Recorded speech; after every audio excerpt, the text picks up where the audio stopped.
I can't even watch Biden anymore, to be honest with you. I have a hard time watching him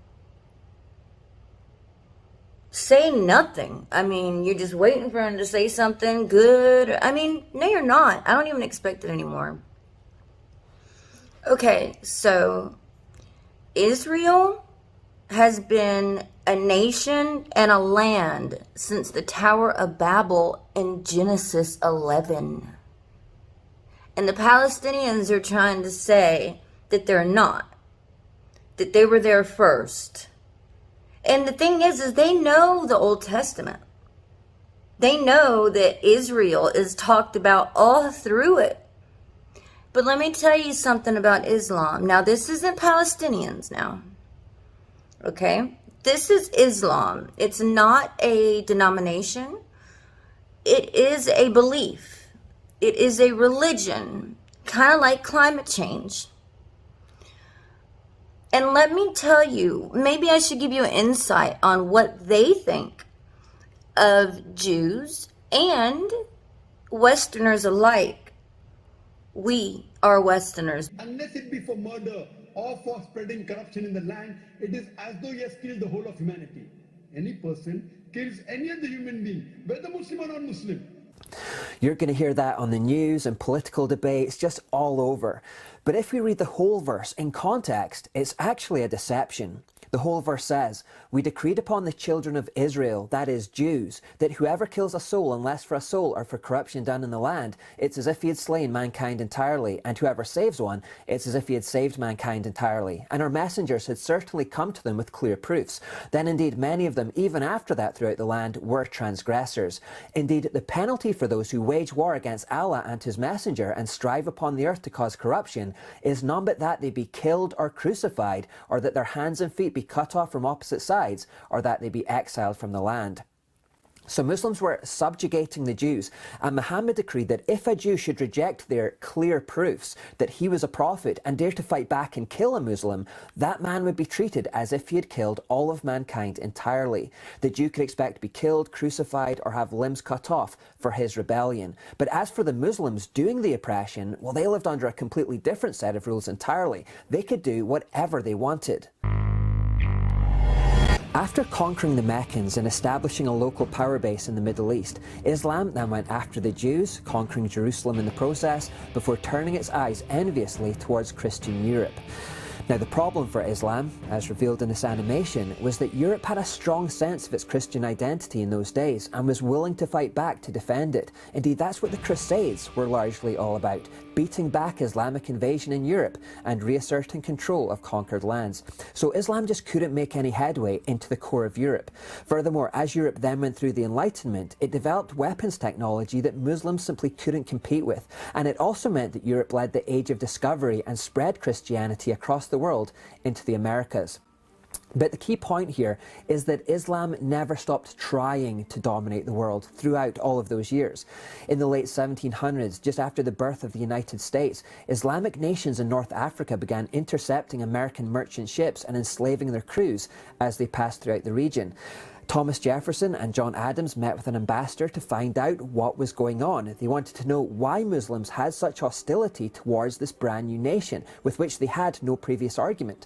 The Islamic ambassador, Sidi Haji Abdul Rahman Aja, told them Islam was founded on the laws of their prophet, that it was written in their Quran that all nations who should not have acknowledged their authority were sinners, that it was their right and duty to make war upon them wherever they could be found, and to make slaves of all they could take as prisoners, and that every Muslim who should be slain in battle was sure to go to paradise.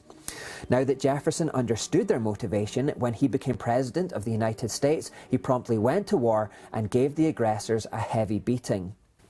The West has always been able and willing to do this right up until the 20th century, and it's always known to keep Islam at arm's length. Winston Churchill witnessed Islamic society firsthand as a British soldier in Sudan and famously wrote, How dreadful are the curses which Mohammedanism lays on its votaries. Besides the fanatical frenzy, which is as dangerous in a man as hydrophobia in a dog, there is this fearful fatalistic apathy. The effects are apparent in many countries. Improvident habits, slovenly systems of agriculture, sluggish methods of commerce, and insecurity of property exist wherever the followers of the Prophet rule or live. A degraded sensualism deprives this life of its grace and refinement, the next of its dignity and sanctity. The fact that in Mohammedan law every woman must belong to some man as his absolute property, either as a child, a wife or a concubine, must delay the final extinction of slavery until the faith of Islam has ceased to be a great power among men. Individual Muslims may show splendid qualities. Thousands became the brave and loyal soldiers of the Queen. All know how to die. But the influence of the religion paralyzes the social development of those who follow it. No stronger retrograde force exists in the world. Far from being moribund, Mohammedanism is a militant and proselytizing faith. It has already spread throughout Central Africa, raising fearless warriors at every step. And were it not that Christianity is sheltered in the strong arms of science, the science against which it had vainly struggled, the civilization of modern Europe might fall, as fell the civilization of ancient Rome. Churchill. So let's get this straight. Islam believe in pedophilia.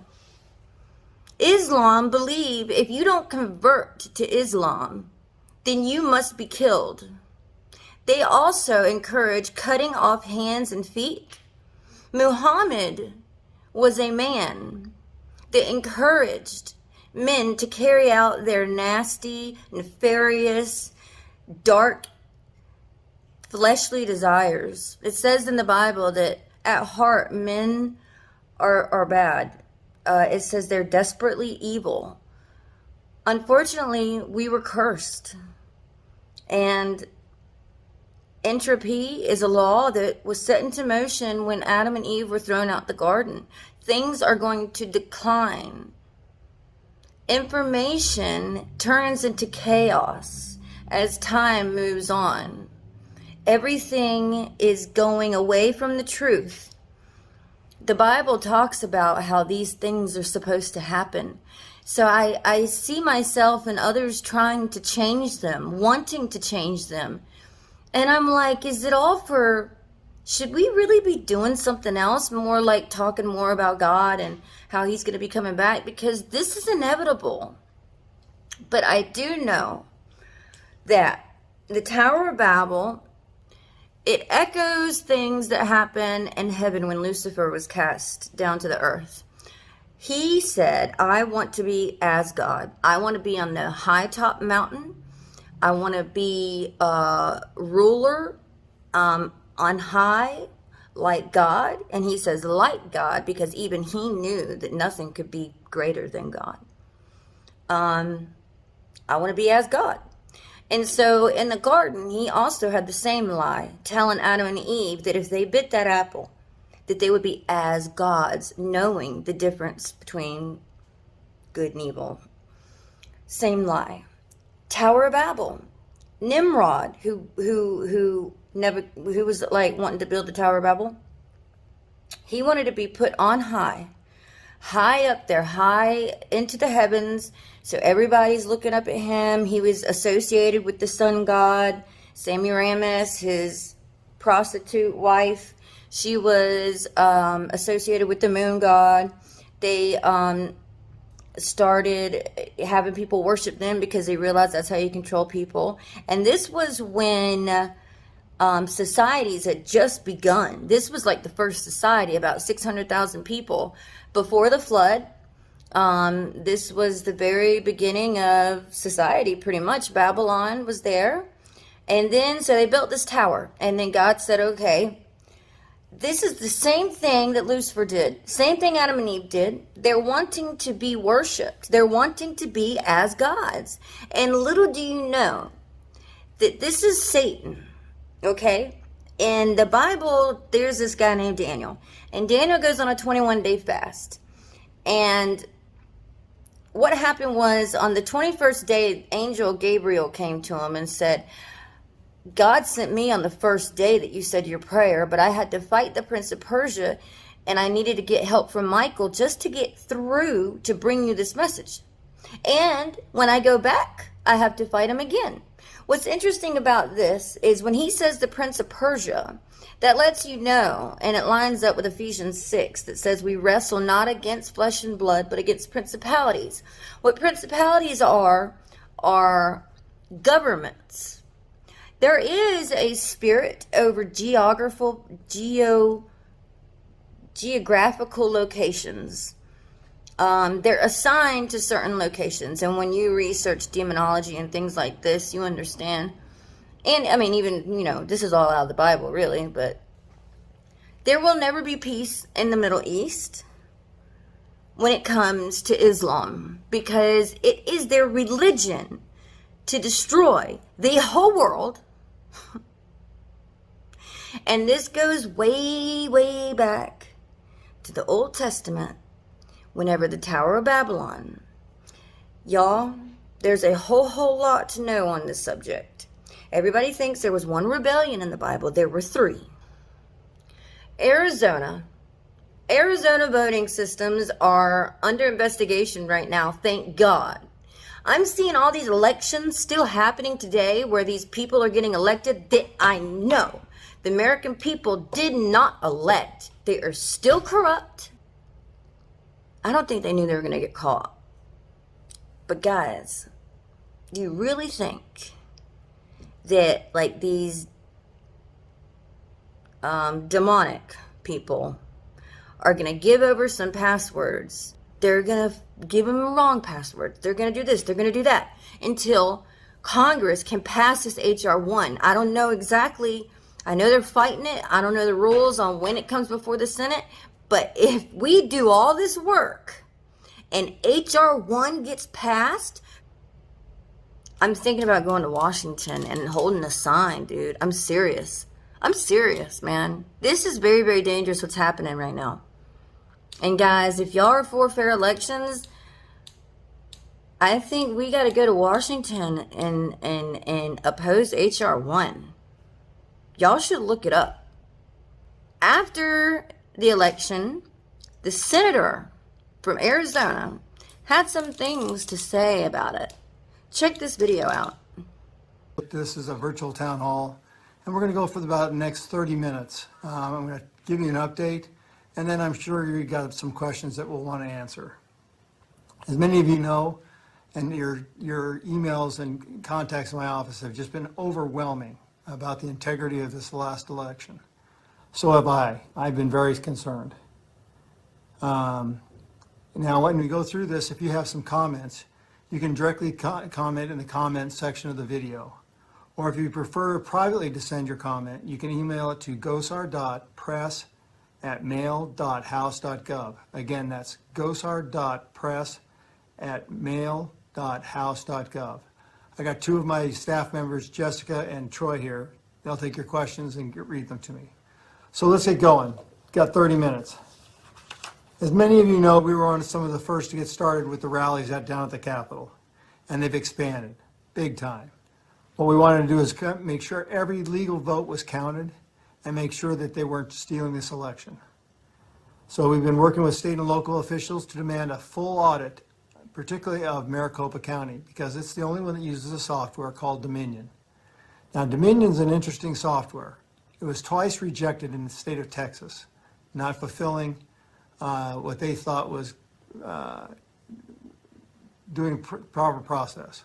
In fact, these voting machines were reviewed by a Senate subcommittee last year, and they found them to be basically 100% corruptible, and so definitely some problems with them. Now, one of my colleagues, a Democrat, a very liberal Democrat, Jamie Raskin from Maryland, actually was very concerned as well, and was introduced legislation that would put some national reviews and standards into these machines.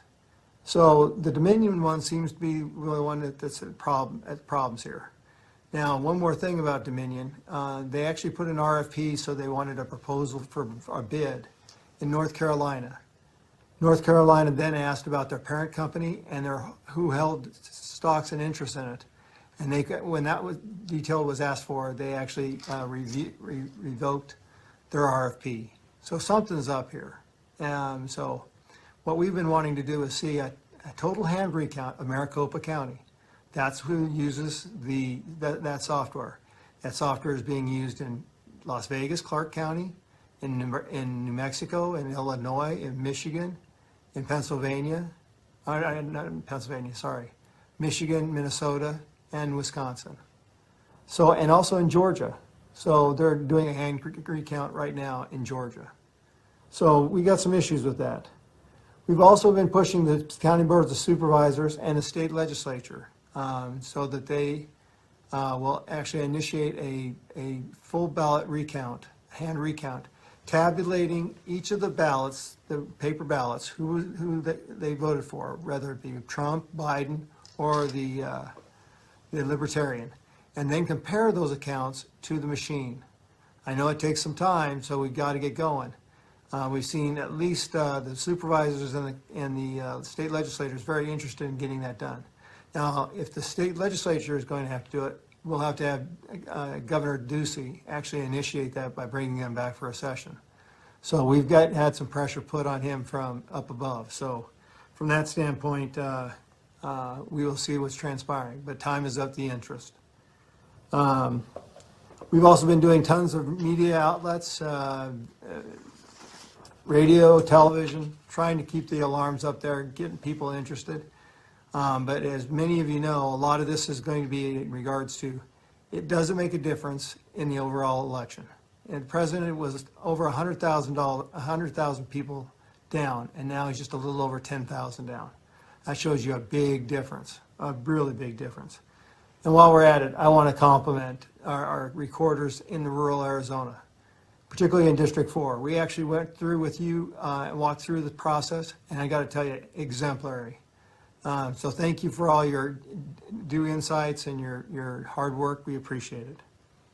Now, one last thing about Dominion. This was the same program that they said, so to speak, human error caused a switch of 6,000 votes from Trump to Biden. That's what they caught. There's other instances that are alluded to too, but nothing as yet has been confirmed. So the Trump legal team has been going, particularly in Las Vegas, where they canvassed, I believe, 8,000 residences that voted.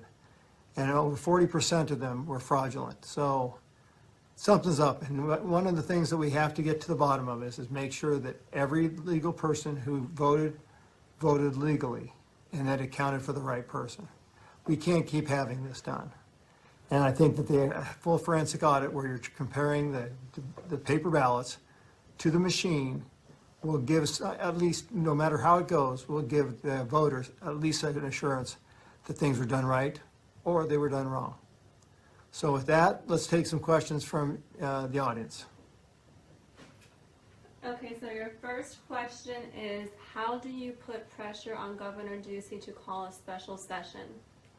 Well, we've been utilizing your voices. We hope that you as the constituents of the governor would actually flood his email box and phone messages. We've also called in a card. You know, Governor Ducey is good friends with the vice president. And so we wanted at least to have a conversation about how important this is. This is bigger than one person. This is about the saving of our republic, making sure that the vote actually counts.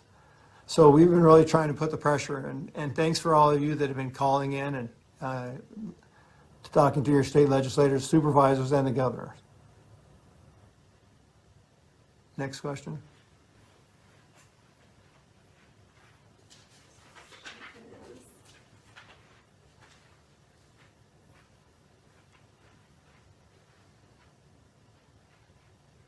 Okay, your next question is, how are the cases going How are the cases going? in the other states? Well, we just got an update from Jody Heiss from Georgia. And one of the problems they're going to have is that all the ballots have been placed into a bin, so they can't check the signatures. So what they're doing is they're comparing, just like I was talking to you about, looking at the paper ballots and tabulating the Republican, Democrats, and Libertarian votes, and then comparing them against the machine. That's what they're doing. That's what we're proposing that happens. Because if the machine is problematic, that will actually show you one of the biggest problems there is. So That's where that's progressing. Wisconsin is still under a recount. Michigan is in the same, and Pennsylvania is a mess, an absolute mess. Now, there's we don't know if the Supreme Court will actually hear the case, and many, I'm not a lawyer, but the lawyers that know something about this believe that the Supreme Court will only take it up if it will make a difference. So, for example, if there was a state like Arizona and Pennsylvania that wasn't, or Georgia that weren't going to change, then there's probably no way that the president could win, and they wouldn't take the case up. But cross your fingers, say your prayers. This isn't over. Next question. The next question is it true that 632,000 fraudulent ballots were found in Pennsylvania? I don't know exactly that number, but I can tell you when the lights went out, the president was up over 800,000 votes. And it was interesting because we saw peaks, particularly in the swing states, of 90-year-olds that hadn't voted before that all of a sudden decided they wanted to vote. There were some 25,000 individuals at assisted living and retirement homes that all decided to have a ballot at the same time, get registered. And this is kind of interesting because it's the same time where families can't go to visit because of the COVID virus. Interesting aspect right there as well. So I don't know exactly the numbers. I know that there's a number of the team that have really tried to coordinate it. I know I've got some friends that are tech whizzes, and they've been really involved in trying to follow the fraud. A lot of dead people voting, but once again, is it enough to make a difference? To turn it, 60,000 votes upside down in Pennsylvania. One of your constituents says that her husband's ballot was not counted. What should she do? She should contact the Maricopa, or whatever, is she in Maricopa County? I'm not sure. Well, whatever county you actually voted in, you should contact the recorder's office and say, hey, what happened to my ballot? Thanks for tracking it. That's what we really want to make sure about. But that's where I would count, is contact the recorder's office and find out what happened. Next question is, do we have evidence votes counted where Sharpies were used? So the Sharpie gate was, the optics are reading it, and for the most part, from the recorders that are in our district, they said what this does is the image would catch some of them. It might not catch it all, but what it would do is it would alert somebody where they had to manually take and scan in that ballot if there was a problem. So for our rural areas, chances are it wasn't a problem. But if you got the wrong person at the wrong time, or at the right time, that had nefarious dealings, they could actually not count that ballot. But for the most part, all it was something in the optics, and it could kick it out, but it would be manually overridden. So they would manually look at that and decide where it was to go. So most of the time, it would actually catch it. But once again, it points a point for human error. Next question. Your next question is, can you introduce legislation to require federal oversight in each state over federal elections to include Congress, Senate, and the President? I have no confidence that blue Democratic states honestly administer national elections. Well, we could at least put out some standards, and I think that's what even Jamie Raskin, my colleague I brought up earlier in Maryland, was trying to accomplish, is at least some minimum standards. And the Senate subcommittee basically says it's about 100% corruptible. I mean, that doesn't put much faith in elections, for at least on my part. So there's got to be some type of standards that are balanced there. So, but we entrusted our states with jurisdiction, so the Fed should have at least some oversight in regards to federal elections. Jamie Raskin is a huge Democrat. He helped lead the impeachment of Trump. Listen, I'm going to show you a video where the reason why the 2016 election wasn't rigged. Listen, guys, I don't know how long they've been doing this, but they've been in our elections for a minute. And y'all need to wake up. Wake up. Wake up. Or else we're going to be run by Democrats for the rest of our lives. And our country, I mean, Jesus is coming back. I'm sorry. If something doesn't change, Jesus is coming back very soon. Because in Revelation, shit hits the fan. And that's exactly what's happening, dude. I'm like, okay, I'm torn because I don't want this to happen. But then again, I do because I want to go home. Oh, man. Anyway, here's the video with Blinken. Leverage against someone, it builds their information base. What was new was turning it around and actually actively using it against us to affect some kind of outcome, in this case, the election. That's what took a while to come into sharp focus. That's the addition of WikiLeaks. That's right. Lucifer 2, DC leaks, all of that. That's right. When you hear that, you know something else is afoot. Yeah, this is a whole new game, and we went into overdrive. First, again, making sure we could protect the integrity of the system, but then confronting the Russians directly. We the people.